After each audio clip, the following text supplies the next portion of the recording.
Bonjour! Welcome to another episode of Cuisine Michelle. I'm Michelle. So today I'm going to be trying a new recipe for our Christmas Goodie Countdown. So we are on day 5 or countdown number 21. This is going to come to us from cuisineathome.com. I have made some of their other recipes before, but I haven't tried this one.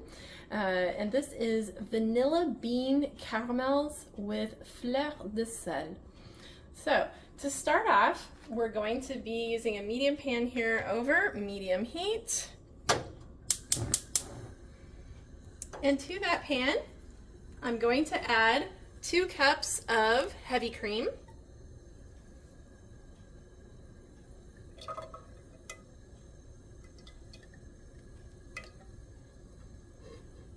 Nope, didn't quite get it all.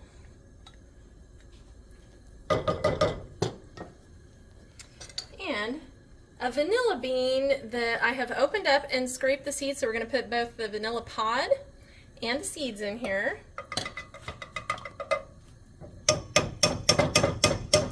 So eventually I'll get those seeds to come off of there. Anyway, we're going to be letting this get heated up, and it's going to stay over that medium heat until it begins to steam. So now you can see this has got a little bit of steam coming up off of it. We're going to remove it from the heat and let it steep for 20 minutes. All right, so this is still steeping. You can see I've got my timer on, but I want to instruct you about what to do once it's done steeping. You're going to remove the vanilla bean and then pour it into a heat-safe cup. I chose, it said to put in a Pyrex. Well, obviously anything heat-safe will work. You're not going to be measuring it out again. Another thing you need to do is have a 9x9 baking pan lined with some parchment and spray that with some nonstick cooking spray. So have all those things ready. The next part is going to be in a large saucepan like this. I've already added the ingredients. We have 2½ cups of sugar, 1/2 cup of light corn syrup, and 1/2 cup of water. So we're going to turn our heat to medium-high, and we're going to stir these together as best we can anyway.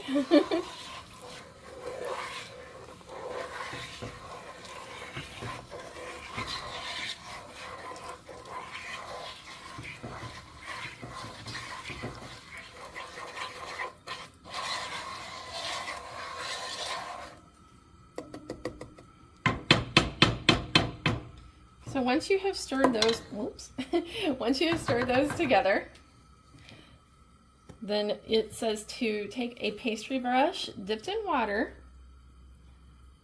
and wash down the edges of your pan right there.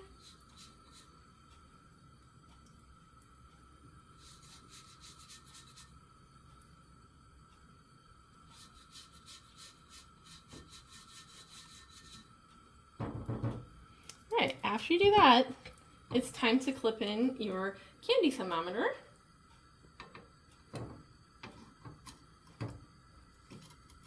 Make sure you get it positioned so that it is in the mixture. Okay, mine is trying to sit in the mixture. I think it's in the mixture. It's a little hard to tell. I think we're there. That's as far down in the thing as I can get it. Try to adjust it a little bit. There we go. That's better. Now it's actually sitting in the mixture, I think. All right, so we are going to not touch this. You're not supposed to stir it or do anything. We're going to let it reach a boil stage, and then we are allowed to actually swirl the mixture a little bit. So we're just going to leave it here until it boils for now. So the mixture is now boiling. We're going to let it continue to boil and still not touch it until it begins to darken around the edge.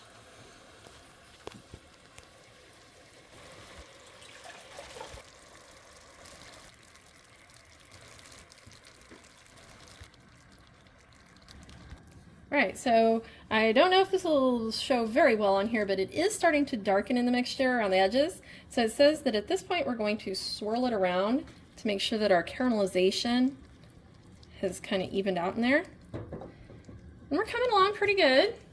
We've made it up to about 295 or so. So remember, we are trying to reach 325 degrees, and it is a slow process. Okay, so we are at 325. So we're going to now be pouring in this, and be very, very careful because it says there's going to be a lot of steam here. Because we have to do this slowly.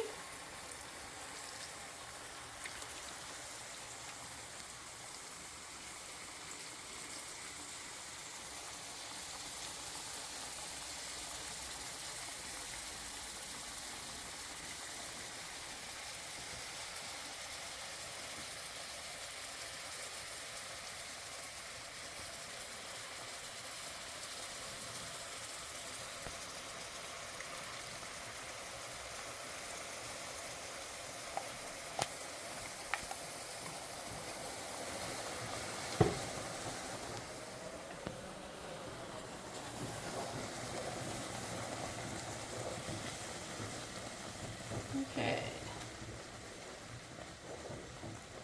And then we are to add in 1/4 cup of butter that I've cubed up.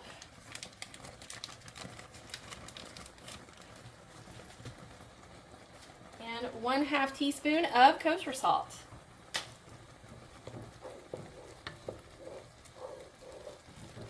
I'm going to turn my heat back just a little because we should take, it says we have to cook it until it gets to 248 degrees, which is supposed to take 10 to 12 minutes, but I don't know if we're going to have to take that long based on what's happening here.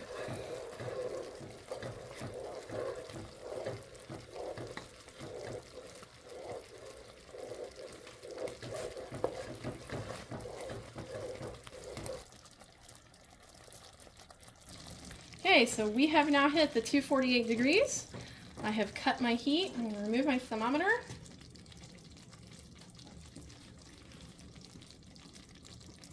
And then we're going to pour this mixture into our prepared pan.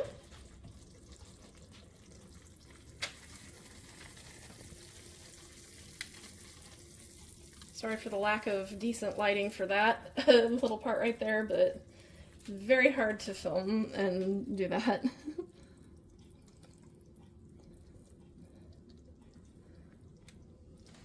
All right, so we're going to let that mixture cool completely before doing any cutting or anything else on it. All right, so you can see that they have hardened now. I have also sprinkled the top of it with fleur de sel. And so you could also use coarse sea salt if you don't happen to have fleur de sel. But anyway, this has been cooling for probably about an hour and a half or so. And it says we're to cut this into 32. So that means we've got to cut, and it cuts, it's really not that hard to cut through. It's fairly soft. You can see how it's kind of giving a little bit there. But see how easy it is to separate. It's really not that bad at all.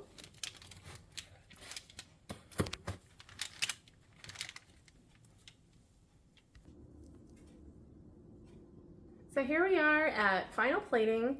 Now, I find this to be a very large size. I'm actually going to cut these down, but I'm not in the mood to do that at the moment. So if you want to leave them at the size that it says, feel free. It also says that if you want to have these ready for individual servings or to preserve them, you can wrap them in wax paper, so like make little squares or rectangles, I guess is what you need here, and wrap them up that way. Either way, they smell great and they look great, but these are large, so I'm definitely not going to try an entire one on camera. I cut off a little piece to take a bite, so we'll see how it is.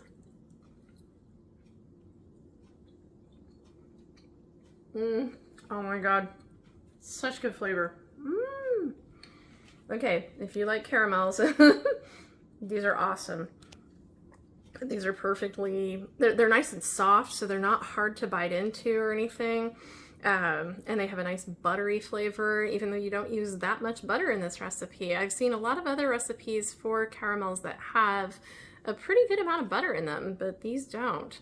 One other thing that I want to make note of is that when I was doing the cooking of this, I was adjusting the heat. You have to be very careful with the heat. You do not want that part where you're cooking the sugar and stuff in particular to go very, very fast. If your mixture is coming up in temperature after it boils, it can come up to boil just fine.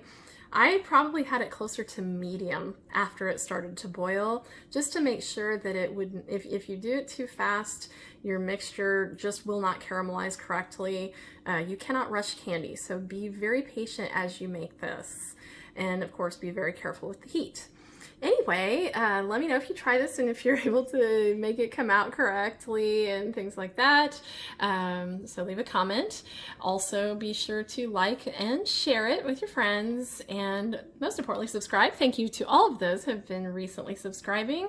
Very, very much appreciate it. And we'll see you next time. Au revoir.